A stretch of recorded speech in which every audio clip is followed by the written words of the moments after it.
जय हिंद दोस्तों। आज हम लोग सोशोलॉजी का जो ये 11th क्लास के मैंने जो है सिलेबस करवा दिया है। आप लोग प्ले लिस्ट में जाके एक बार उसे फाइंड कर सकते हैं। Today we are going to complete the entire process of portion of sociology because this is going to be very important for all of you to understand that how society runs or behave. That is a very important concern for a civil servant to make their policies or the government to make their policies. I would like to say कि इस वाले subject के अंदर सबसे important चीज़ आपको ये है कि सोसाइटी की गहन अंडरस्टैंडिंग होना ही सबसे बड़ी रिक्वायरमेंट है इस पर्टिकुलर सब्जेक्ट के अंदर।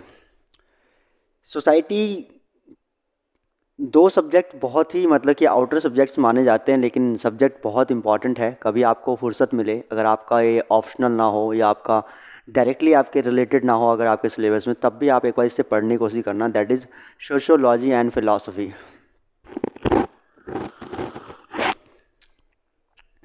नाइस। सोशियोलॉजी और philosophy both are the very important subjects for the enhancing your understanding regarding your society or the people's thinking and the ideologies। क्योंकि लोगों की विचारधारा, लोगों की सोच को समझने के लिए आपको फ़िलासफ़ी और सोशियोलॉजी बहुत ही अच्छा सब्जेक्ट मिलेगा, आपको बहुत इन्हेंस कर देगा आपको। कहते हैं कि philosophy is the science of science. तो आप समझ सकते हैं कि दुनिया के जितने भी साइंस हैं, लाइक सोशल साइंस से लेकर और जितने भी और डिसिप्लिन्स हैं, उन सारे डिसिप्लिन, उन सारे साइंस का जन्मदाता, उन सारे साइंस का साइंस जो है उसको हम कहते हैं फ़िलासफ़ी। तो आप फ़िलासफ़ी भी बहुत अच्छा सब्जेक्ट है। कभी अगर आपका दिल करे तो फ़िलासफ़ी से गो थ्रू ज़रूर एक बार हो जाना। आपकी उस तरह की भी थिंकिंग होनी चाहिए जो फ़िलासफ़ी डिमांड करती है बेसिकली, आई विल से।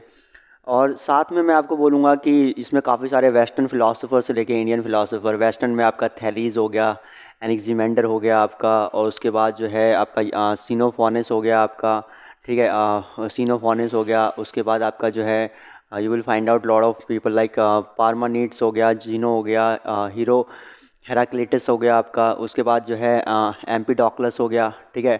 उसका एनेक्सोगोरस हो गया आपका, प्लेटोगोरस। उसके बाद आपका गॉर्जियस हो गया आपका, सोक्रेटिस हो गया, प्लेटो हो गया, एरिस्टोटल हो गया आपका, ठीक है।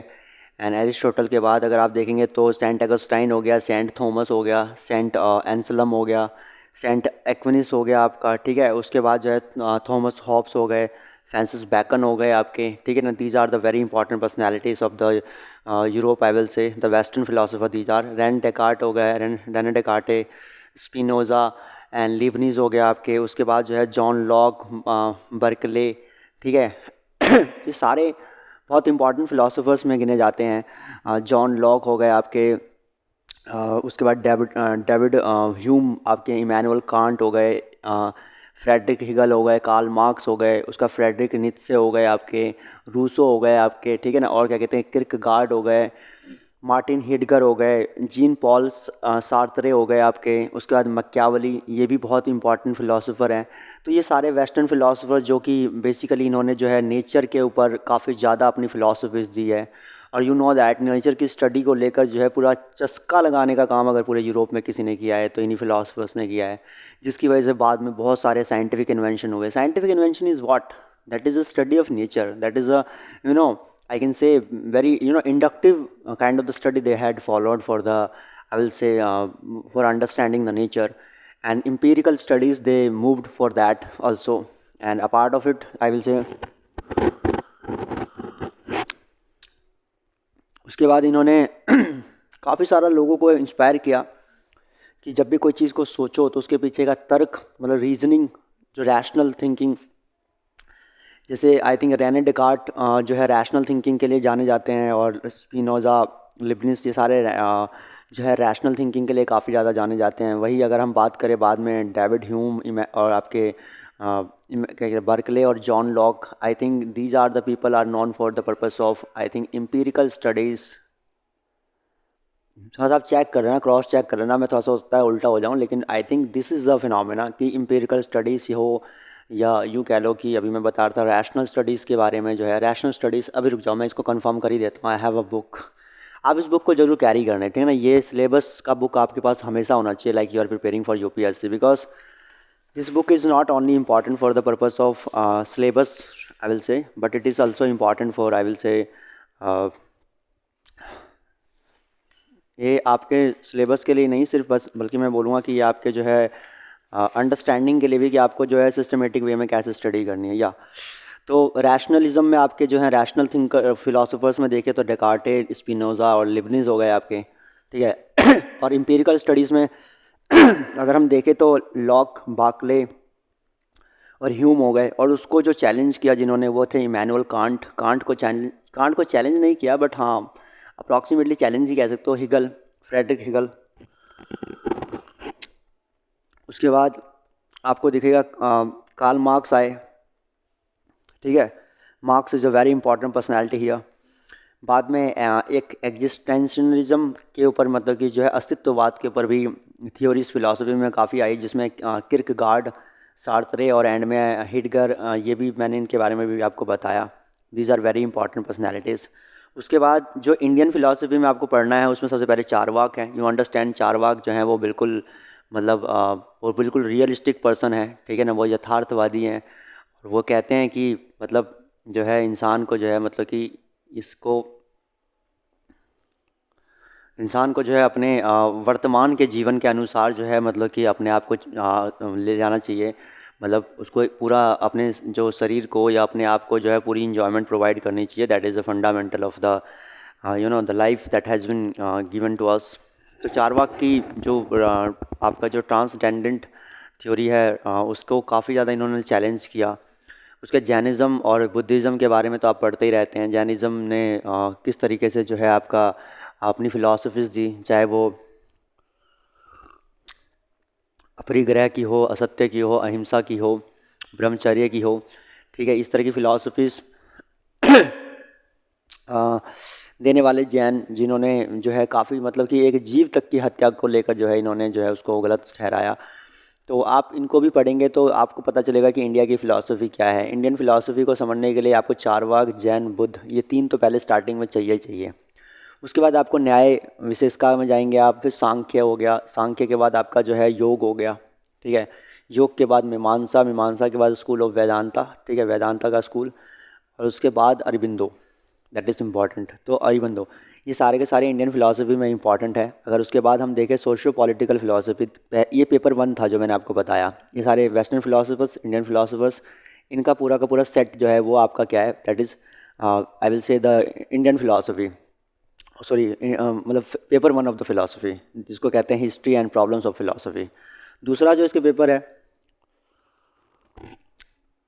इसको भी 2 पार्ट में देख सकते हैं आप। पहला पार्ट जो है वो सोशियो पॉलिटिकल फ़िलासफ़ी की बात करता है। सोशियो पॉलिटिकल फ़िलासफ़ी का मतलब हो गया social and political ideals like equality, justice, liberty का क्या मतलब था, ये क्या मतलब है, इसके बारे में थोड़ी सी अंडरस्टैंडिंग आपको होनी चाहिए। You know these words has come out of the French revolution, so you have to understand that how you utilize all these words, what are the values of equality among the society, and what is the value of justice, that is like important। अब आप equality justice की बात करेंगे तो justice में आप जैसे काफ़ी सारे लोगों के बारे में डिस्कस करते हैं। आप इंडिया के अंदर B.R. अम्बेडकर को कोट कर सकते हैं जस्टिस के मामले में, he is a very prominent personality. Equality के बारे में अगर आप देखेंगे तो जस्टिस में और भी हैं और भी काफ़ी सारी चीज़ें हैं जस्टिस के अंदर।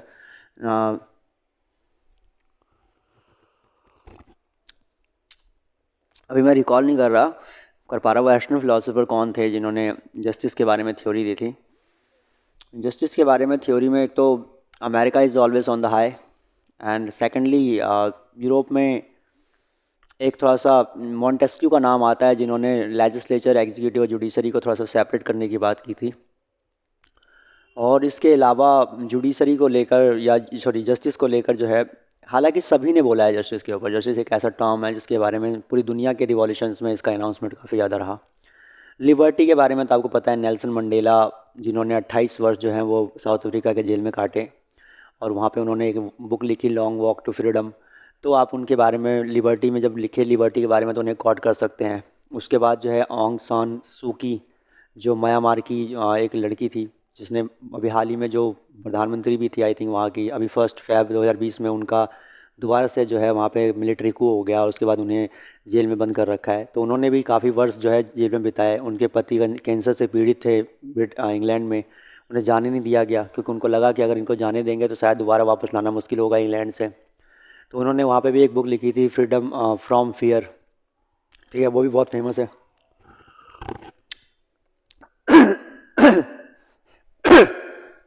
उसके बाद अ, उसका गांधी जी की हिंद स्वराज जो आई थिंक 1909 में उन्होंने साउथ अफ्रीका में रहकर लिखी थी, that is also very important book, ठीक है। अच्छा, मैं जस्टिस पे बात कर रहा था। जस्टिस पे आप जो है आप जो है सोक्रेटिस को भी पुट कर सकते हैं, सुकरात को भी लिख सकते हैं, प्लेटो को भी लिख सकते हैं। प्लेटो की एक बुक है the Republic and the Laws, दो बुक है इंपॉर्टेंट, उनके बारे में आप जिक्र कर सकते हैं कि उन्होंने वहाँ पर लिखा हुआ है।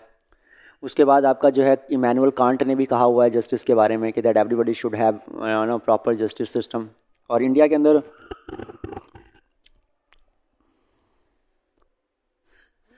या यूँ कह लो कि not India I will say, but दुनिया भर में जो प्री मॉडर्न एरा था उसमें जस्टिस प्रोवाइड करने का जो पावर था, मीन्स आई विल से religion was the religion had the monopoly over the education और जस्टिस और the law, you can say. तो दोनों के ऊपर जो है धर्म डिसाइड करते थे कि जो है जस्टिस सिस्टम कैसा होना चाहिए या एजुकेशन सिस्टम कैसा होना चाहिए। तो startingly you can see that these are the people those who had decided about it, and after that you will find out like equality के अंदर। तो इक्वालिटी के अंदर तो मैं बोलूँगा कि समानता की जब बात आएगी तो समानता के बात में अपॉर्चुनिटी ऑफ क्या कहते हैं equal opportunity to get their livelihood that should be provided. Liberty के अंदर एक चीज़ और कॉट कर सकते हो कि फ्रांस ने जब अमेरिकन रिवॉल्यूशन में साथ दिया था तो अमेरिका को जो है स्टैचू ऑफ लिबर्टी बनाने के लिए जो है मतलब स्टैचू ऑफ लिबर्टी जो है उनको प्रोवाइड किया था। वो लिबर्टी का साइन ही ये था कि अमेरिका में जो भी फ्रांस के जो लोग हैं उनकी भी प्रोटेक्शन का ख्याल अमेरिका हमेशा रखेगा।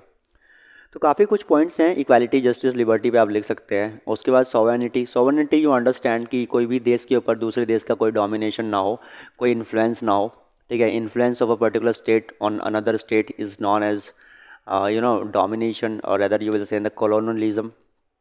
जब किसी स्टेट का दूसरे स्टेट पे कोई कंट्रोल नहीं होता तो उसे कहते हैं सॉवरेनिटी, ठीक है। इसके लिए ऑस्टिन हो गए, बॉर्डिन हो गए, लास्की, कौटिल्य, इनके काफ़ी सारे मतलब थ्योरी से आप उसको पुट कर सकते हैं, and that is going to be important. उसके बाद इंडिविजुअल एंड स्टेट की बात हो रही है। इंडिविजुअल और स्टेट में मतलब एक तो आप इंडिविजुअल के अकॉर्डिंगली जब फिलॉसफी में सोचते हैं, पॉलिटिकल फिलॉसफी के बारे में सोचते हैं, और एक पूरे स्टेट के बारे में जब सोचते हैं, तो this is very important. Class 11th की जो सेकंड बुक है पॉलिटिकल साइंस की, बहुत इंपॉर्टेंट बुक है आप सोशो पॉलिटिकल फिलॉसफी को समझने के लिए, क्योंकि इतनी बढ़िया तरीके से उसमें बता रखा है इन सब के बारे में, ठीक है। तो मेरे हिसाब से आपको एक बार वो रेफ़र करना चाहिए अगर आप जो हैं आप इसको फिलॉसफी को और ख़ासकर इस वाले एंगल को अगर आप ऑप्शनल में अच्छी तरह से लिखना चाहते हैं तो, ठीक है। उसके बाद जो है आपका क्या क्या राइट्स होते हैं इंडिविजुअल, क्या क्या स्टेट के क्या राइट्स हैं, ठीक है, ड्यूटीज़ क्या हैं, अकाउंटेबिलिटीज़ क्या हैं, ठीक है ना। जैसे अभी हाल ही में 1 फ़रवरी को जो है वो आपका बजट आया, तो that is an accountability of government, that they are representing data that how much we have collected the revenue and how much we have made the expenses। तो इसके बीच का जो हमारा बैलेंस ऑफ पेमेंट रहा या हमारा फिजिकल डेफिसिट कितना है कितना नहीं है, कितना हमें जो है फाइनेंसिंग करनी पड़ रही है इन्वेस्टमेंट के लिए, कितना हम डिफरेंट डिपार्टमेंट्स और पोर्टफोलियो को जो है वो फंड्स प्रोवाइड करने वाले हैं, कितने हम अलग डिफरेंट पॉलिसीज़ में जो है हम लोग पैसा प्रोवाइड करने वाले हैं। और साथ में जो है मतलब कि हमारे जो अपकमिंग हमने जो कुछ सोचे हुए हैं, कुछ नए तरीके की चीज़ें लेके आना, लाइक अभी हाल ही में जैसे फॉर एग्जांपल 5G टेक्नोलॉजी जो है उसका स्पेक्ट्रम जो है उसका ऑक्शन स्टार्ट होगा इंडिया के अंदर। तो वो ऑक्शनिंग जो है स्टार्ट होगी तो उसके ऊपर क्या क्राइटेरिया रहेगा, कैसे रहेगा। जैसे क्रिप्टो करेंसी को जो है उसको 30% फ्लैट रेट टैक्सेशन में मतलब टैक्स में इन्वॉल्व कर लिया गया, उसके ऊपर टैक्स लगेगा 30% ट्रांजेक्शन पे, not transaction sorry assets transfer पे। उसके बाद सरकार जो है इंफ्रास्ट्रक्चर पे जो है लगभग अपना पूरा मतलब कि अपने पूरे बजट का 35% उसमें इन्हेंस करने वाली है। तो ये भी अपने आप में एक जो है बहुत ही बड़ा मेजर स्टेप होगा। हेल्थ केयर सिस्टम और एजुकेशन सिस्टम में लिटिल बिट चेंजिंग के साथ थोड़ा सा पैसा प्रोवाइड किया गया है। तो आप क्या है कि मतलब ये सारी अकाउंटेबिलिटी किसकी है, गवर्नमेंट की, क्योंकि गवर्नमेंट को चुना गया है इसीलिए कि आप सर गवर्नमेंट होते हुए, स्टेट होते हुए आप ये सारे काम करेंगे लोगों के वेलफेयर के लिए। ये ड्यूटीज़ हैं, अकाउंटेबिलिटीज़ हैं, और उसके बाद राइट्स, राइट्स भी हैं उनके, और यही चीज़ें इंडिविजुअल के भी हैं। इंडिविजुअल की भी कुछ अकाउंटेबिलिटी है या नहीं है? तो इंडिविजुअल की अकाउंटेबिलिटी अगर देखेंगे तो उसको चेक करेंगे तो राइट्स देखो, अकाउंटेबिलिटी और duties both are the different word, I am telling you, different terms both are. Duties के बारे में तो article 51A of the constitution you can just put that what are the fundamental duties that we have for our country. Second thing, that the accountability, if I say that the taxation, like that, timely payment of taxation, that is a accountability on us, because सरकार हमें घर घर आके हमसे tax collect नहीं कर सकती, तो that is our responsibility that how we are paying tax on the time. Secondly, if I say that the following all the laws, and we are making compliance of all the laws, that is also the concern for us. That is also the accountability that we need to maintain. So all these things and all these factors that we have to do, this is going to be our responsibility. So how these responsibility are given to the people and the or the rather I will say the individual or the state, is defined in this section of socio-political philosophy. So you have to just explain all the points which is relevant for the purpose. Political ideologies की बात करें तो political ideologies में anarchism है, Marxism है, socialism है। इन सारे words को, इन सारे टर्म्स को आपको बहुत केयरफुली डिफाइन करना है। अनार्किज्म का मतलब क्या होता है, ठीक है ना, या यूँ कह लीजिए कि मतलब आपका मार्क्सिज्म का मतलब क्या है, सोशलिज्म का मतलब क्या है, इनके बीच में डिफरेंस आप कितने सारे यूपीएससी के इंटरव्यूज़ के अंदर भी आप देखेंगे कि दृष्टि आईएएस के इंटरव्यूज़ के अंदर भी आप इस चीज़ को चेक कर सकते हैं कि ज़्यादातर वो इस क्वेश्चन को पुट करते हैं कि what is the difference between the socialism and the Marxism and the communism, ठीक है। तो I think you have to understand all these things, ठीक है। उसके बाद पॉलिटिकल आइडियोलॉजीज बता दी, फिर humanism, secularism, multiculturalism. You understand India is a multicultural country, like multicultural, multilinguistic, and multi ethnicity and multi caste system. In India is happening. In India is available. So the secularism is also the part of our the governance. Like we can say. Even we have mentioned it in the preamble of the Constitution of India that we the people of India having solemnly resolved to constitute India into a sovereign secular, ठीक है ना, sovereign secular socialist democratic Republic. तो हमने यहाँ पे secular word को mention किया हुआ है, ठीक है। तो यू अंडरस्टैंड कि हमारी एक रिस्पॉन्सिबिलिटी है that we will treat equally to every citizen of this nation or the people of this nation, understand. So this is the responsibility on us. After that I will say the crime and punishment and humanism, सबसे important चीज़ humanism के बारे में आप humanism के बारे में थोड़ा सा वेस्ट को आप लोग ज़्यादा इसमें एम्फेसिस कर सकते हैं, क्योंकि वेस्ट ने काफ़ी ज़्यादा ह्यूमैनिज्म के ऊपर जो है मतलब कि ह्यूमैनिटेरियन के ऊपर काफ़ी मतलब डार्क एज के बाद जब रेनेसेंस चल रहा था, जब एज ऑफ इनलाइटनमेंट चल रहा था, तो उन्होंने जो है मतलब ह्यूमैनिज्म के ऊपर काफ़ी जो है फोकस रखा। उसमें Rene Descartes was a very important person, and उन्होंने जो है ह्यूमैनिज्म को, साइंटिफिक टेम्परेंस को काफ़ी ज़्यादा बढ़ावा दिया उस टाइम पे। तो मेरे हिसाब से उनके बारे में आप लिख सकते हो, ठीक है। और उनको कोट करते हुए आप उनके काफ़ी सारे कोट्स हैं, जैसे I think therefore I am, ये कोट भी उन्हीं का है। उसी तरीके से आप वॉल्टेयर का स्टेटमेंट कि I shall be disagree with you but I will not I shall fight for your right to speak. तो ये सब चीज़ें वॉल्टेयर की लिख सकते हैं आप। मैक्सिम गॉर्की की लिख सकते हैं कि ये धरती हमारी माँ है। हालांकि इस डायलॉग को बाद में जो है यूज़ किया गया सुनील शेट्टी के द्वारा बॉर्डर फिल्म में, यार धरती हमारी माँ है। तो लाइक ये सब चीज़ें यू विल फाइंड आउट कि these are the realities of it. Crime and punishment की अगर हम बात करें, उसका अगला टॉपिक जो हमारा है क्राइम एंड पनिशमेंट के अंदर corruption, mass violence. Corruption, you know that when corruption, I think corruption is the impurity of a responsibility or the job that you have, for your workings, I think that is going to be corruption for you. Apart of it I will से मास violence के बारे में अगर हम बात करें तो मास violence में आप देख सकते हैं कि लाइक सबसे इंपॉर्टेंट चीज़ मास वायलेंस में हो जाएगा आपका जो है, एक तो पब्लिक है ऊपर से वायलेंस है, तो इस तरह की भी काफ़ी सारी चीज़ें दिखती हैं. जेनोसाइड, यू नो दैट, एक वर्ड भूल रहा हूँ मैं, होलोकॉस्ट, आई थिंक होलोकॉस्ट था शायद जो हिटलर ने किया था during second world war. So that is also the genocide, that is also the form of genocide, जिसको प्रोग्राम्स कहते हैं जर्मनी के अंदर, लाइक आई थिंक सो, कि एक मतलब कहते हैं सुनियोजित दंगे, जिसको पहले से प्लान्ड मतलब राइट्स कह सकते हैं आप, उस तरह के दंगे करवाए थे काफ़ी सारे हिटलर ने अपने टाइम पे. उसके बाद अगर हम बात करें capital punishment you understand like capital punishment में शायद मेरे हिसाब से जो है, जो कहते हैं ना रिगोरस पनिशमेंट जो दी जाती है, रिगोरस इम्प्रिजमेंट दिया जाता है I think so.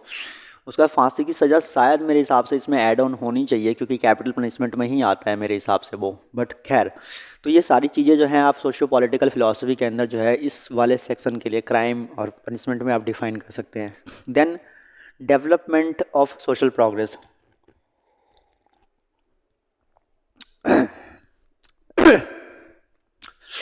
Development and social progress की अगर हम बात करें तो like I will say you know that development and social progress, इसके लिए क्या चाहिए, मतलब इंसान के डेवलपमेंट पे फोकस करने का मतलब होता है, देखो एक होता है ग्रोथ और एक होता है डेवलपमेंट. ग्रोथ और डेवलपमेंट में फ़र्क है. ग्रोथ में आप सिर्फ जो है लाइक जैसे आप मतलब फॉर एग्जांपल जो है रोटी कपड़ा और मकान को लेकर डिस्कस करते हैं, ठीक है, ये इसमें इन्हेंसमेंट हो रही है तो दैट इज़ अ ग्रोथ, ठीक है, इनकम में ग्रोथ हो रही है दैट इज़ ग्रोथ. बट इसमें जो है सिर्फ आपका डेवलपमेंट में जो है सिर्फ आपका इनकम इन्हेंसमेंट या यूँ कह लीजिए रोटी कपड़ा मकान की ज़रूरतें पूरा होना नहीं, बल्कि शिक्षा, स्वास्थ्य, ठीक है, और जो आपकी जो मतलब फूड सफिशिएंसी है, वो सारी चीज़ें इसके अंदर कंसिडर की जाती है. That is means this is the overall development, like if this is the overall growth और this is the overall comprehensive development I will say. तो ये बहुत ही थोड़ा सा बड़ा टर्म है, इसको ध्यान से समझेंगे. सोशल प्रोग्रेस के बारे में अगर हम बात करें सोशल प्रोग्रेस की अगर हम बात करें तो social progress means what, like how socially we are progressing. Like earlier times the women were not allowed to get into a job or rather I will say to do outside work, outside household work. So nowadays that the people are changing themselves. Earlier the custom of I will say the bal vivaah was very popular among the societies of India, but nowadays it has been controlled too much. And after that you will say many society has adopted that they will not take any dowry in their marriages. So that is also the change that we have seen in the social change we can find out. Earlier people, those who were in the trouble, were not being helped by anybody, but nowadays that this trend has started that the people start helping others. So this is the social progress that we have done in the last you know decades of our independence. A part of it, gender discrimination. Gender discrimination is also the facts of our society, no doubt. इसके अंदर कौन कौन सी चीज़ें हैं उसके बारे में we discuss about, like female foeticide हो गया आपका. फीमेल फोर्टिसाइड का मतलब ये आप ये कह सकते हैं लाइक इस तरह का कि जो बेटियां हैं उनको पैदा ना होने देना. और इन्फेंटिसाइड का मतलब तो हो गया कि बस बच्चा ही नहीं, मतलब लाइक भ्रूण में हत्या कर देना, डैट इज़ ऑल. और ये भी कंसर्न वही रहता है, लेकिन जब प्योरली जब डॉटर की बात होगी तो फोर्टिसाइड हो जाता है. उसके बाद लैंड और प्रॉपर्टीज़ के राइट्स को लेकर भी काफ़ी विवाद रहता है कि क्या वीमेंस का कोई राइट है या नहीं है, मतलब कि प्रॉपर्टी जो इनहेरिटेंस की जो प्रॉपर्टी है उसके अंदर. तो उसमें भी काफ़ी मतलब लॉज, अभी हाल ही में सुप्रीम कोर्ट का जजमेंट भी है कि अब डॉटर्स भी जो हैं इक्वली पार्टनर रहेंगी inherent properties of the father. So the empowerment, social empowerment, like the female empowerment, like women empowerment, is a very important concern nowadays. What is the women empowerment? Like women empowerment का मतलब ये हो गया कि like socially, politically और economically when they are capable और competent to get their rights, I think that is the women empowerment.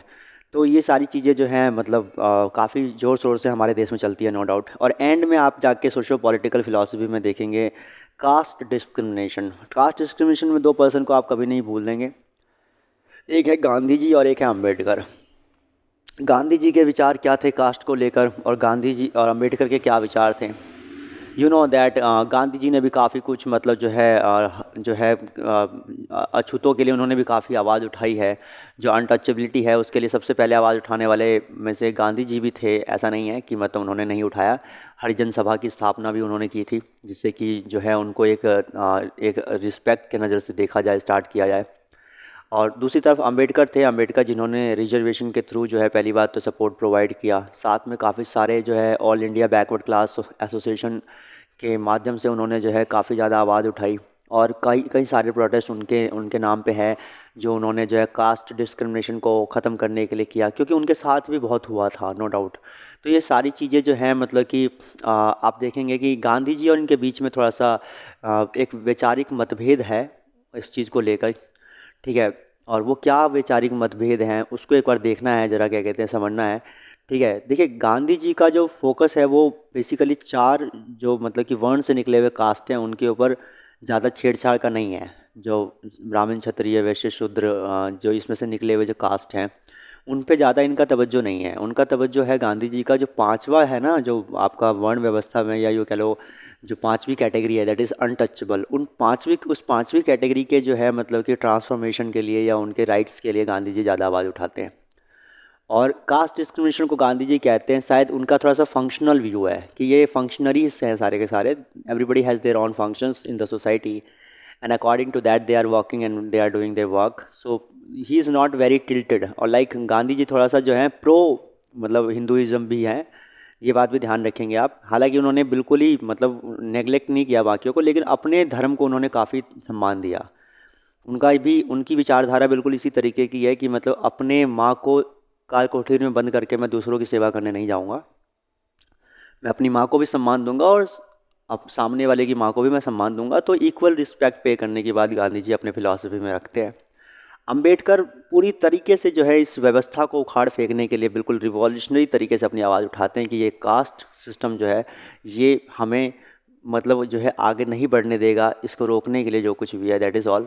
तो इसलिए उनको लगा कि जब ये चीज़ें नहीं है पॉसिबल, तो उन्होंने कहा कि जो जो SC STs है उनको जो है schedule caste and schedule tribes, इनको जो है मतलब कि एक जो है मतलब कि थोड़ा सा स्पेशल ट्रीटमेंट इनको दिया जाए, और एक लेवल प्लेइंग फील्ड प्रोवाइड करने के लिए कि इनके पास बिल्कुल ही रिसोर्सेज नहीं है, तो एक लेवल प्लेइंग फील्ड प्रोवाइड करने के लिए इनको जो है रिजर्वेशन प्रोवाइड किया जाए। तो you know that article 15, 16 and article 3, I will से article 330 and 332. So these are the articles has been mentioned in the Constitution of India, and not I will say that these articles in the constitutions. There are more articles. I'm not being able to recall right now, but I have recalled two articles. In the education sector, they have the reservation as per Article 15, 16, 4, and then I will say Article 330. That is the reservation of seats in Lok Sabha. I think so. That is the article, and Article 332.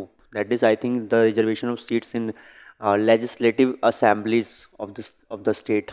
So I think that is the reservation I actually remember right now. I'm being able to remember, recall. अगर आपको लगे कि मैं गलत बोल रहा हूँ तो एक बार क्रॉस चेक कर लेना, क्योंकि मैं पढ़ा कुछ और रहा हूँ, when I will talk about polity that time I will be very much correct, I know. So ये सारी चीज़ें जो हैं सोशो पॉलिटिकल फिलोसफी में है। ये 10 टॉपिक है, और ये 10 टॉपिक के अंदर अंदर में आपको पढ़ना है। अगर ये 10 टॉपिक आपने सही से प्रिपेयर कर लिया, लाइक फ़िलासफ़ी के एक सही डायरेक्शन में आप प्रिपरेशन कर रहे हैं, उसके बाद फ़िलासफ़ी का जो सेकंड पेपर है उसके जो सेकंड पार्ट है that is philosophy of religion. इसके अंदर भी आप देखेंगे कि 8-10 पॉइंट है, जिसमें है नोशंस ऑफ गॉड। गॉड के क्या नोशन है, वाकई में उनका एग्जिस्टेंस है या नहीं है, ठीक है। तो उसमें कॉस्मोलॉजिकल थ्योरी और टेलियोलॉजिकल थ्योरी हो गया आपका, मतलब जैसे एग्जिस्टेंस ऑफ यूनिवर्स ही जो है वो अपने आप में गॉड के होने का सबसे बड़ा सबूत है। और प्लस जो वो एग्जिस्टेंस ऑफ यूनिवर्स और उस यूनिवर्स का सिस्टमेटिक वे में चलना, काम करना, जैसे सूरज का रोज़ अपने टाइम से निकलना, ठीक है, और अमावस पूर्णिमा बिल्कुल टाइमली होना, चंद्र ग्रहण, ये सब सारी चीज़ें जो होती हैं मतलब वंस इन अ वाइल ये सब सिस्टमेटिक वे में होती है। और ये इतने सिस्टमेटिक वे में होने का मतलब ये हो गया कि वाकई में कोई ना कोई है जो इसको बिल्कुल सिस्टम से एकदम ऑपरेट कर रहा है, ठीक है। और दूसरी चीज़ ये है कि आपका, तीसरी चीज़ मतलब कि क्या कहते हैं आपके अंदर इसके है, I think I am forgetting that thing that was also very important. और जो वेस्ट मानता है, वेस्ट बोलता है कि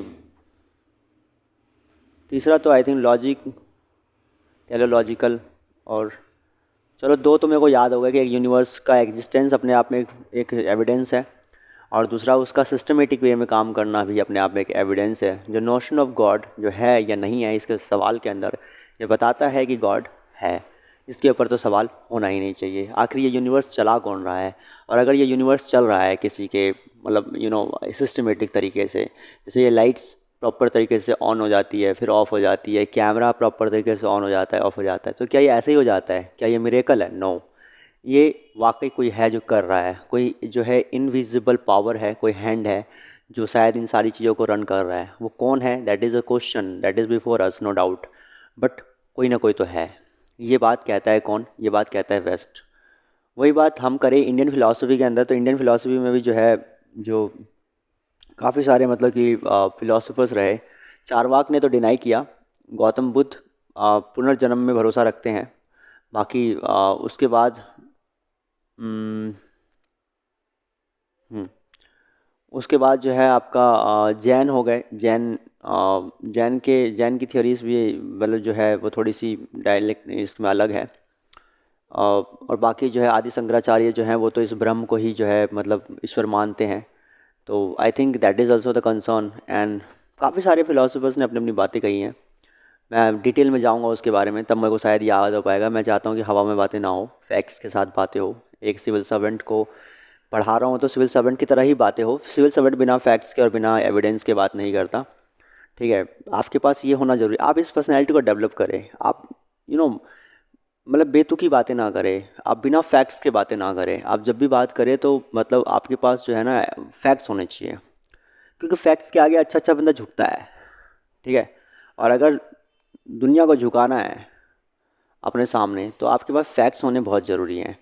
तो इसीलिए कभी नहीं, देखिए फैक्ट्स तो प्राइमरी है, लेकिन प्राइमरी है इसका मतलब ये नहीं कि सेकेंडरी चीज़ें नहीं हैं। सेकेंडरी चीज़ें भी हैं, दैट इज़ कॉन्सेप्ट होना चाहिए। टेक्स्ट के साथ कॉन्सेप्ट भी तो चाहिए, तो कॉन्सेप्ट भी चाहिए आपको, लेकिन पहले तो फैक्ट्स चाहिए। अब भाई मैं बोलूँगा कि 15 अगस्त 1947 को देश आज़ाद हुआ, ये फैक्ट है। अब वो क्यों हुआ, वो अपने आप में कॉन्सेप्ट है। तो I think you should know about that what is the fact, और what are the facts and what are the concepts of all these things that I am just talking about.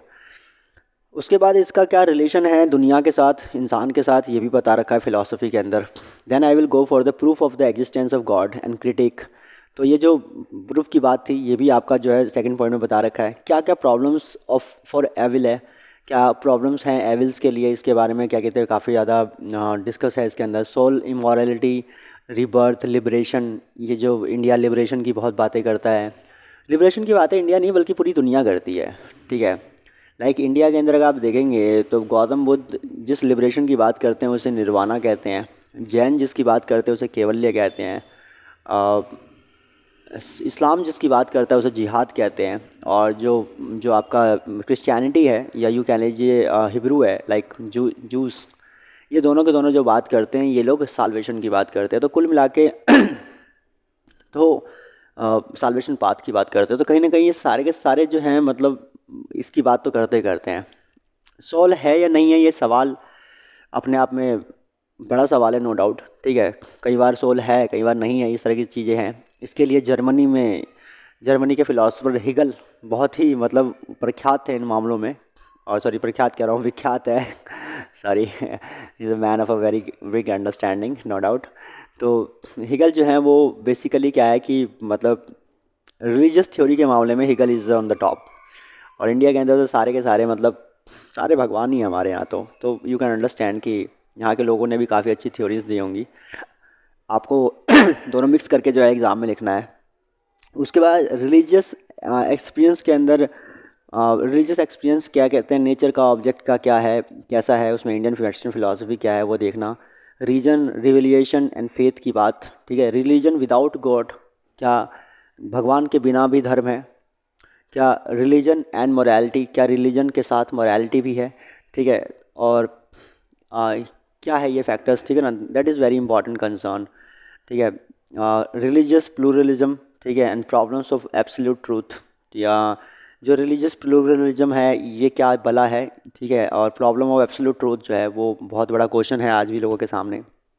So that is also going to be very important concern.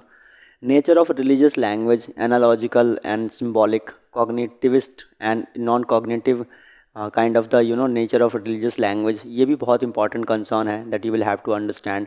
तो ये पूरा complete syllabus था। सबसे पहले आपको history and आपका जो है history and problems of philosophy पहला पेपर है, जिसके अंदर मैंने बताया आपको वेस्टर्न फिलोसोफर्स और इंडियन फिलोसोफर की पूरी अंडरस्टैंडिंग उसमें आपको रिप्रेजेंट करनी होगी। दूसरा पेपर जो है उसके अंदर क्या है दूसरे पेपर के अंदर पहला पार्ट है जिसमें सोशो पॉलिटिकल फ़िलासफ़ी और दूसरे में है philosophy of religion. I think ये दो पोर्शन है। तो फ़िलासफ़ी भी एक बहुत अच्छा जो है आपके लिए ऑप्शनल हो सकता है। और मेरे हिसाब से आपको ना, मतलब आई थिंक मेरे हिसाब से आपको एक बार गो थ्रू कर जाना चाहिए इसको, ठीक है। नॉट फॉर आई विल से एग्ज़ाम पर्पस, बट आप फिलॉसफी पढ़ेंगे ना, आपका माइंड पूरा इन्हेंस हो जाएगा। आपका माइंड ऐसा हो जाएगा कि जैसे वो ऐसी मतलब सोचना सिखाती है फिलॉसफी, क्योंकि बहुत सारे ऐसे अनसुलझे और ऐसे ऐसे सवाल हैं दुनिया में जो आज तक सॉल्व नहीं हुए हैं, ठीक है। और फिलॉसफी वो सवाल सॉल्व करना आपको सिखाएगा, या यूँ समझ लीजिए कि उस सवालों के पीछे सोचना सिखाएगा, ठीक है। मतलब आई एम टेलिंग यू, बहुत सारे लोग हैं फिलॉसफी के अंदर जिन्होंने, मतलब अगर मैं बताऊं कि वर्ल्ड वॉर सेकंड के पीछे अगर सबसे बड़ा फिलोसफिकल हाथ भी था, ठीक है, Karl Marx is a very big personality in this. Karl Marx हो गए, या आई विल से हेगल हो गए, ठीक है, और फ्रेडरिक नित्से हो गए, ठीक है। ये सारे लारे बहुत बड़ी पर्सनैलिटीज़ हैं। इंडिया के अंदर भी आपने देखा होगा कि अक्सर बुद्ध के नाम पे, जैन के नाम पे जो है अक्सर लोग काफ़ी मतलब कि हाइपर हो जाते हैं। तो यू अंडरस्टैंड कि क्यों हो जाते हैं, क्योंकि भाई इनकी फ़िलासफ़ी में दम था। और इनकी फ़िलासफ़ी जो ऐसी फ़िलासफ़ी, मतलब इनकी फ़िलासफ़ी, मतलब देखो, फ़िलासफ़ी दो वर्ड से बना हुआ है। अच्छा, मैं एक बात और बता रहा था कि जब फ़िलासफ़ी को आप पढ़ें ना, तो दो एंगल से पढ़े, दो देश के एंगल से पढ़े। एक तरफ एक तरफ तो आपके रहेगा इंडिया, ठीक है ना, एक तरफ आपके इंडिया रहेगा, और दूसरी तरफ जो है आपके, मतलब कि जब आप इंडियन फ़िलासफ़ी पढ़ेंगे तो इंडिया की बात होगी, नो डाउट, ठीक है। इंडिया की फ़िलासफ़ी जो है वो आपकी लिबरेशन की फ़िलासफ़ी है, इंसान के अपने सोल की फ़िलासफ़ी है, इंसान के अपने अंदर की फ़िलासफ़ी, मतलब इंटरनल फ़िलासफ़ीज़ हैं, ठीक है, जो इंसान को अंदर से तब्दील करता है, अंदर से बदलता है, और इंसान को भगवान तक के दर्जे तक पहुंचाने की ताकत, ये समझ रखता है इंडिया की फ़िलासफ़ी, ठीक है। ये इंडिया की फ़िलासफ़ी है। जो वेस्ट की फ़िलासफ़ी है, वेस्ट की फ़िलासफ़ी के लिए जो सबसे इम्पॉर्टेंट कंट्री, जहाँ से मतलब समझ लीजिए कि पॉलिटिकल साइंस, या यूँ कह लीजिए कि सोशलिज़म या फ़िलासफ़ी, रैशनलिज़म, रीजनिंग्स, लॉजिकल एप्टीट्यूड्स, सब कुछ जो पैदा हुआ, जितने भी बॉटनी से जूलॉजी से लेकर जितने बड़े से बड़े सब्जेक्ट्स पैदा हुए, मैंने कहा ना साइंस ऑफ साइंस है फ़िलासफ़ी, तो जो कुछ भी पैदा हुआ वो फ़िलासफ़ी से ही पैदा हुआ। कहते हैं कि history is the mother of every subject, but अगर हिस्ट्री से भी पीछे चली जाए किसी चीज़ को लेकर तो वो है फ़िलासफ़ी। फ़िलासफ़ी बहुत पीछे की चीज़ है, और वो सब कुछ क्रिएट करती है, सारे साइंस को क्रिएट करने वाला दैट इज़ फ़िलासफ़ी। और फ़िलासफ़ी के लिए अगर सबसे इंपॉर्टेंट देश जो रहा है वो कौन सा है, that is Greece. Greece is a very important country, I am telling you, in the western philosophy. Greece के कंट्री के अकॉर्डिंग भी, उसके सोशियो पॉलिटिकल सिनेरियो के अकॉर्डिंग भी आपको सोचना है फिलोसफी को, क्योंकि वो सोशियो पॉलिटिकल सिनेरियो की वजह से तो वहाँ के फिलोसफर्स ऐसा सोच रहे हैं, या इस तरह की थिंकिंग उनके अंदर आ रही है। आखिर ऐसा देखो, दुनिया में सिस्टमेटिक तरीके से अगर फिलोसफी की स्टार्ट किसी ने की थी तो सोक्रेटिस ने, और एरिस्टोटल, प्लेटो, इन्हीं ने की थी। तो ऑब्वियस सी बात है कि ये लोग कहाँ गए, ये ग्रीस के ही हैं सारे के सारे लोग, ठीक है। तो यू अंडरस्टैंड कि भाई समझो इनकी क्या मतलब कि, और इन्हीं की देखो रोमन एम्पायर, आपका जो है मैसेडोनिया, ये सारा का सारा यहीं से निकला। बाद में यहीं के लोग जो हैं गाउल में गए, फ्रांस में, और उसके बाद जर्मनी में, उसके बाद ब्रिटेन में भी पहुँचे, ठीक है ना। और यही रोमन एम्पायर का दबदबा रहा एंड तक कैथोलिक चर्च के अंदर। फिर उसी को ही, इन्हीं में से लोगों ने उखाड़ा, प्रोटेस्टेंट जो थे उन्होंने अलग अलग तरह के प्रोटेस्टेंट ने इसे उखाड़ा और अलग अलग कंट्रीज़ बनाई लैंग्वेज के स्तर पे। तो कहीं ना कहीं ये जो फिलॉसफी है इसी ने सब कुछ को जन्म दिया हुआ है। और ये सारा का सारा कहाँ से स्टार्ट हुआ है? ग्रीस। ग्रीस के लिए एक लाइन कही जाती है कि nothing moves on the surface of the earth which is not rooted in the soil of Greece. ऐसी कोई भी चीज़ नहीं है अर्थ के ऊपर जिसका जो रूट है ना, या यूँ कह लो कि उसका जो जड़ है वो आपको ग्रीस में ना मिले। तो यूँ समझ सकते हो ग्रीस कितना इंपॉर्टेंट कंट्री है। ग्रीस पूरे यूरोप के अंदर सबसे इंपॉर्टेंट कंट्री है फिलॉसफी के मामले में। ग्रीस को अलग करके, उसको आइसोलेट करके, उसे सेपरेट करके आप फिलॉसफी समझ ही नहीं पाएंगे वेस्ट की। दूसरी बात, अगर आपको रिलीजियस फिलॉसफी समझनी है पूरे के पूरे यूरोप की या वेस्ट की, तो देखो वेस्ट का मतलब यूरोप और अमेरिका दोनों है, क्योंकि अमेरिका में भी यही लोग बसे हुए हैं। यू अंडरस्टैंड, लैटिन अमेरिका में ये स्पेनिश और पोर्तुगीज़ है, और आपका जो है नॉर्दर्न अमेरिका के अंदर जो है ये आपका फ्रांस और आपके जो है ब्रिटेन के लोग ज़्यादातर क्या कहते हैं मिलेंगे आपको। तो यही लोग, मतलब कि कोई नए लोग नहीं है, यही लोग हैं सारे के सारे वहाँ बसे हुए। तो जब मैं वेस्ट यूरोप बोलूँ तो मतलब समझ लो पूरा वेस्ट। तो मैं कह रहा था कि रिलीजियस फिलॉसफी को अगर समझना हो वेस्ट के, तो उसके लिए सबसे इम्पॉर्टेंट कंट्री अगर कोई है दैट इज़ जर्मनी। जर्मनी जो है पूरे यूरोप के अंदर सबसे धार्मिक कट्टरवादी देश माना जाता है। आपको पता है कि नॉन सेमेटिज्म के मामले में ही जो है 90 में से 60 लाख यहूदियों को मरवाने में जो है रोल प्ले किया था हिटलर ने, इसी से एंटी सेमिटिज़म के नाम पे। मतलब कि वो कहते थे कि ये लोग जो है सबसे गंदी नस्ल है, ठीक है, और हम लोग सबसे प्योर नस्ल है। कौन? आर्यंस। याद होगा वो आर्यंस का वो स्वास्तिक का निशान जो है वो हिटलर के हाथों पे रहता था, और जितने भी जो जर्मनी के जो उसके फोर्स थे उन सब के हाथों पे रहता था। ये धर्म के मामले। और धर्म के मामले में आपको पता है कि सबसे बड़ा फिलोसोफर अगर पूरे जो यूरोप में जो कहा जाता है वो कौन है? Hegel, Frederick Hegel. और फ्रेडरिक हिगल जो है वो क्या है, वो भी कहाँ का है? जर्मनी का है, ठीक है। और उसके बाद जिसने रिलीजन को चैलेंज करके लोगों के अंदर सोशो पॉलिटिकल, मतलब एक कहते कि एक माइंडसेट क्रिएट किया, उसमें भी सबसे बड़ा नाम जिसका आता है फ्रेडरिक नीत्शे का। वो भी कौन है? वो भी जर्मनी से ही है, ठीक है। और उसके बाद फ्रेडरिक नीत्शे के बाद जो अगला पर्सन है दैट इज़ फ्रेडरिक नीत्शे के बाद अगर दूसरा पर्सन जो देखेंगे वो आपका मतलब आपको मिलेगा जो बहुत ही इम्पोर्टेंट कैरेक्टर है उसके अंदर, जर्मनी के अंदर जो है। अरे बताओ, मैं नाम कैसे भूल सकता हूँ? अरे इतना रटा हुआ नाम है, मेरे माइंड में रहता था। बिस्मार्क, या। तो बिस्मार्क को भी किसने क्या कहते हैं, मतलब कि मतलब समझ लो कि बिस्मार्क जैसे दिमाग वाले माइंड को किसने पैदा किया? Frederick Nietzsche.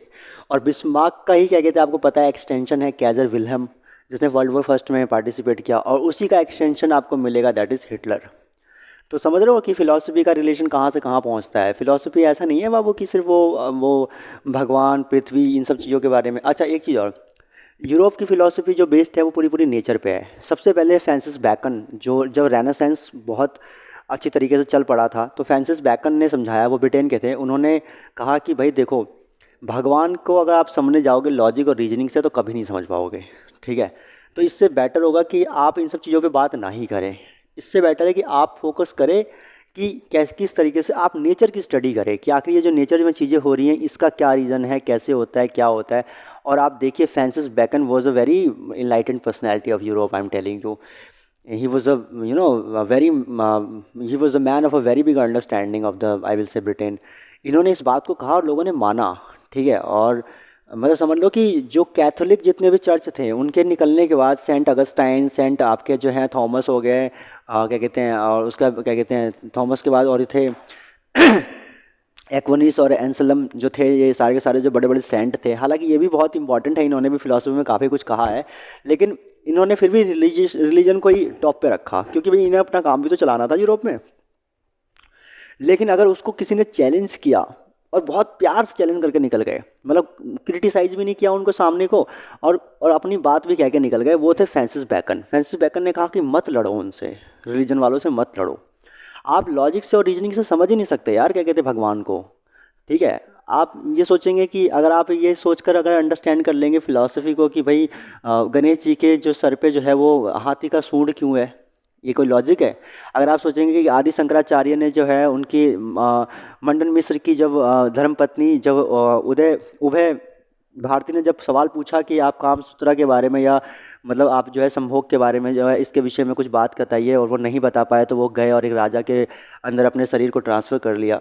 और उसके बाद वहाँ से वो सारी चीज़ें सीखी कि कौन कौन सी ऐसी कलाएं होती है जो कि मतलब कि जो है आपका जो है संभोग के दौरान जो है वो स्त्रियों के अंदर किया जाता है या स्त्रियां करती हैं, जिससे कि उनके अंदर जो है एक इच्छाएं पैदा होती हैं, मतलब जो है आपका संभोग के लिए। अब इन सब चीज़ों के बारे में उनको अंडरस्टैंडिंग नहीं थी, क्योंकि वो 8 वर्ष से ही 8 नहीं 12 साल की उम्र से ही शायद जो है वो जो है मतलब ब्रह्मचर्य के जीवन में थे। तो उसके बाद उन्होंने ये ज्ञान प्राप्त किया। अब वेस्ट कभी मानेगा नहीं इस बात को। वेस्ट बोलेगा कि यार ये क्या बात कर रहे हो तुम यार, कोई इंसान अपने शरीर अपने आत्मा को दूसरे में ट्रांसफ़र कैसे कर सकता है और फिर वहाँ से ट्रांसफ़र करके वापस कैसे लेके आ सकता है, ये कैसे हुआ पॉसिबल। तो उन्होंने कहा कि यार देखो, इंडिया के लोगों की बड़ी, जबकि इंडिया के लोगों की बात करें तो अगर इंडियन फिलोसफर्स की बात करें, इंडिया के लोगों की बात करें, तो हम लोग आदि शंकराचार्य को कितना मानते हैं। उनके मठ स्थापित हैं हमारे देश में। हम उन मठों को कितनी, उन मठों की यात्रा करते हैं बड़े सम्मान के साथ। तो अगर आप सोचेंगे कि अब आदि शंकराचार्य को अगर आप चैलेंज करने की कोशिश करेंगे तो ये फिर मामला बिगड़ जाएगा। आप अपनी बात समझा नहीं पाएंगे, खाली पीली वही वाला दौर आ जाएगा डार्क एज का, कि भाई कुछ ज़्यादा हद से ज़्यादा क्या कहते हैं फ्रीडम हो गई है और इस तरह की बातें लोग करने लग गए। तो फ्रांसिस बेकन ने कहा कि मत करो बहस, सिंपल सी बात है, आप नेचर की स्टडी करो, उस पर किसी की मोनोपोली नहीं है। नेचर की स्टडी करो कि आखिर जो है ये मतलब जो हवा ठंडी गर्म कैसे हो जाती है, ये भी तो क्या कहते हैं अपने आप में एक बहुत बड़ी चीज़ है, इसके बारे में तो सोचना बहुत ज़रूरी है। और आप देखो, इनके बाद ही रैशनलिज्म जो है सही तरह से पीक में पहुंचा। तो बाद में जो है रेने डेकार्ट आए, स्पिनोजा, लिबनिज, ये सारे के सारे रैशनलिज्म के तो थ्योरी मतलब कि आपके फिलोसोफर्स थे ना। तो इस वजह से आप देखोगे कि क्या कहते हैं मतलब कि जो है वहाँ पे यूरोप के लोगों ने सबसे ज़्यादा साइंटिफिक इन्वेंशन किए, क्योंकि साइंटिफिक इन्वेंशन के लिए क्या चाहिए, नेचर, नेचर से ही तो साइंटिफिक इन्वेंशन हो रहा है। और नेचर की स्टडी करने के लिए किसने इनको प्रोत्साहित किया, दैट इज़ फ्रांसिस बैकन। तो देखोगे कि दुनिया भर के जितने भी टेक्नोलॉजिकल इन्वेंशंस हुए हैं, या आज हम जितना टेक्नोलॉजी के मामले में एडवांसमेंट में है, आज मैं और आप एक टेक्नोलॉजी के माध्यम से जो एक दूसरे को देख पा रहे हैं, बात कर पा रहे हैं, उसके पीछे भी सबसे बड़ा मेजर रीज़न कौन है, सबसे बड़ा मेजर रीज़न है that is what, that is I will से फ़िलासफ़ी। तो फ़िलासफ़ी बहुत अच्छा सब्जेक्ट है यार। अब कभी दिल करे ना तो इसे पढ़ना, ठीक है। जैसे मैंने बताया कि जर्मनी के अंदर वॉर की सिचुएशन, देखो वॉर में भी क्या कहते हैं जो है फ़िलासफ़ी का कितना बड़ा, बताते हैं कि फ्रेडरिक नित्स जो है आपका जो फ्रेडरिक हिगल है, उन्होंने कह दिया कि ये जो दुनिया है ये एक कल्पना है, ठीक है। हम लोग जो हैं वो एक कल्पना का हिस्सा है, ठीक है, और ये कल्पना जो है वो ईश्वर की आंखों में चल रहा है। इस तरह की बातें जो हैं फ्रेडरिक हेगल कह के चले गए, और ये बात मान ली सब लोगों ने, पूरा यूरोप मान के चला कई सालों तक। और जब भी वहाँ के लोगों ने सब कुछ करना छोड़ दिया, उन्होंने कहा ये सब कल्पना है, सब कुछ जो करेगा वो ऊपर वाला ही करेगा, हम क्या कर सकते हैं। मतलब इस तरह की चीज़ें जो है लोगों के मन में बैठ गई। और जर्मनी जो था वो बिल्कुल गुलाम था, जहाँ पर एक तरफ उसे जो है ऑस्ट्रिया ने कब्जा कर रखा था, एक तरफ फ्रांस ने कर रखा था, रसिया ने कर रखा था, पर्सिया ने कर रखा था। पर्सिया भी एक टाइम के लिए कब्जा करके बैठा हुआ था, जिसने हालांकि बाद में आज़ाद भी करवाया है, नो डाउट। बेल्जियम ने कर रखा, नीदरलैंड ने कर रखा था। उसके बाद आपका जो है डेनमार्क ने कब्जा कर रखा था काफ़ी सारा एरिया, ठीक है। तो काफ़ी सारे देशों ने मिलकर जो है जर्मनी को जो है मतलब कि तोड़ रखा था, और जो है अपने अपना अपना जो है मतलब कि अपने अपने हित के लिए वहाँ से नेचुरल रिसोर्सेज निकालते थे। तो वहाँ पे फ्रेडरिक नित्से जो थे वो आई थिंक मेरे हिसाब से बर्लिन में थे या कहाँ पे, वो यूनिवर्सिटी के ना प्रोफेसर थे फिलोसफी के। तो उन्होंने एक बार जाके पूछा कि यार ये जर्मनी जो है ये इतना जो टूटा हुआ है, ये जो इतना ज़्यादा बर्बाद है जर्मनी, इसको बचाएगा कौन, हु विल सेव जर्मनी। तो बच्चों ने कहा कि सर भगवान करेंगे, भगवान ही तो है।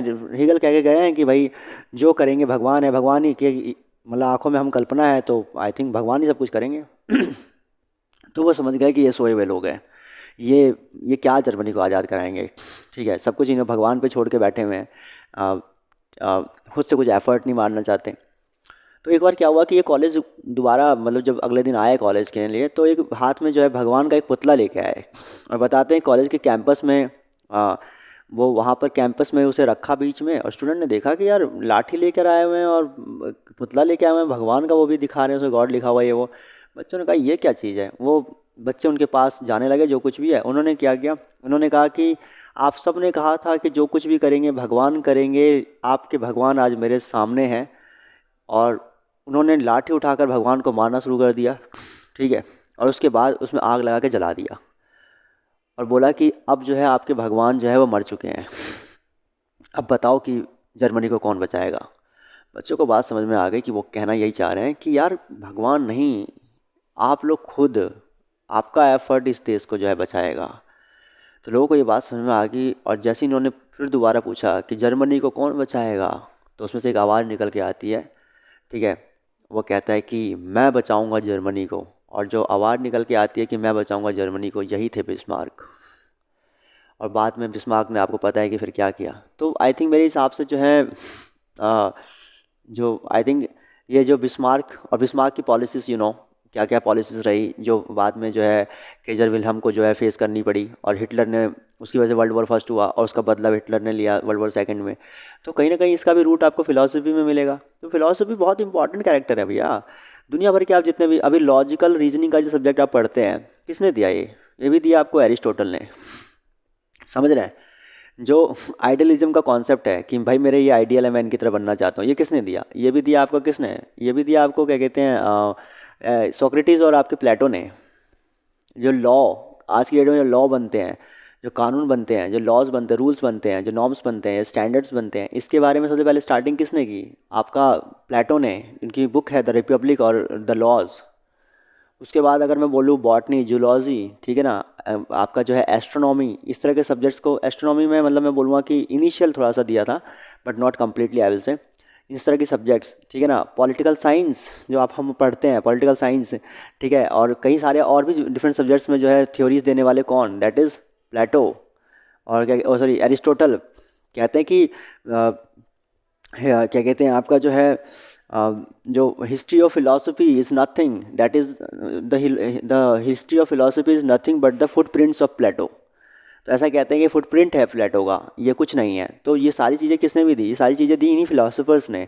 जो आज हम सब्जेक्ट पढ़ते हैं, इतनी सारी स्टडीज़ करते हैं, पॉलिटिकल साइंस की इतनी सारी बुक्स हैं हमारे पास, ये सारी चीज़ें जो हम पढ़ रहे हैं, ये सब चीज़ें कहाँ से आई? ये आई आपके फिलोसफी से। और फिलोसफी में ऐसा क्या सोचा उन लोग, ठीक है, ऐसा क्या सोच रहे थे, या ऐसा क्या होता है जिसकी वजह से सब्जेक्ट नहीं पढ़ता कोई, सब्जेक्ट बना देता है एक नया, एक नए सब्जेक्ट को जन्म दे देता है? ऐसा क्या होता है फिलॉसफी के अंदर?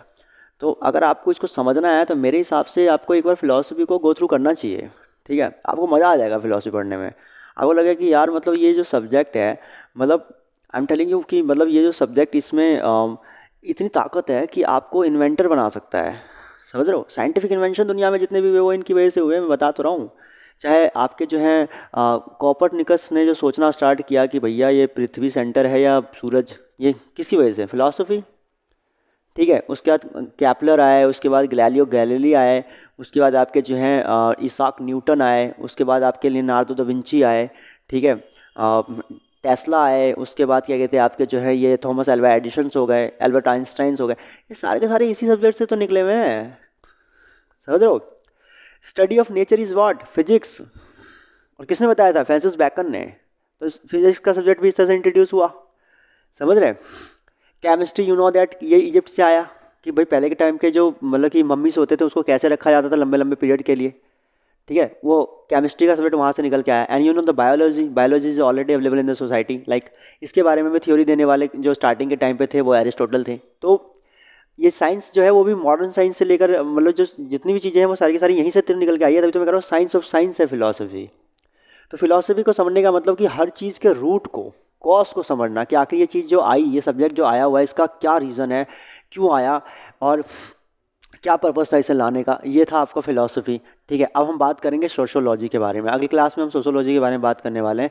आज का पूरा दिन जो है अब सोशोलॉजी पे डेडिकेट होगा, ठीक है। अगर आप चाहते हैं हमारे साथ जुड़े रहना, तो अगले वीडियो में आए और सुने हमें, ठीक है ना। मतलब सुने इन द सेंस कि मैं, देखो, मैं बुक्स नोट्स सब कुछ लेके बैठा हूँ, सारी तैयार करके बैठा हूँ। मैं कुछ ऐसा नहीं बोलूँगा कि जो मतलब जो फैक्ट नहीं होगा, या जो कुछ ऐसा होगा कि जो आउट ऑफ फैक्ट होगा, ठीक है। थोड़ा सा हो सकता है कि इन्फॉर्मेशन कि एग्जैक्टनेस को लेकर थोड़ा सा सवाल उठ जाए, उसके लिए आपके पास गूगल है, मेरे पास भी है, कभी मैं करेक्ट करके आपको बता दूंगा कोई चीज़। मगर मुझे लगता है कि मेरे इन्फॉर्मेशन सारे ठीक ही मिलेंगे आपको, क्योंकि मैं भी काफ़ी रिसर्च करके ही आपके बीच में ये सारी बातें कर रहा हूँ। तो आई विश कि आप लोग जुड़ेंगे और आपकी नॉलेज में थोड़ा इन्हेंसमेंट होगा, ठीक है। कौन सी चीज़ किस पर्पज़ से पढ़ी जाती है, इसके बारे में ज़्यादा डिस्कस नहीं होता, मैंने देखा हुआ है। तो इसलिए मैं इतना डिटेल में बात कर रहा हूँ। 54 मिनट की मैंने वीडियोस लगातार आपके सामने रख दी है। आप इसे सुने, आपके अंदर फिलॉसफी का सिम्टम जाग गया ना, तो आप उसकी ग्रेविटी समझ जाएंगे। और एक बार अगर उसकी ग्रेविटी समझ ली ना आपने, उसके बाद तो मतलब दुनिया चेंज करने की ताकत है आपके अंदर। ये वो सब्जेक्ट्स हैं, ये इंसान नहीं, इंडिया की फ़िलासफ़ी या इंसान नहीं, भगवान बनाती है। ठीक है, तो दुनिया के जितने भी जो भगवान फॉलो किए जाते हैं उसमें बहुत सारे हमारे देश से निकले हुए हैं, यू नो दैट ना। चलो ठीक है, अगले से मिलते हैं। Thank you so much. ठीक है, एंड जय हिंद।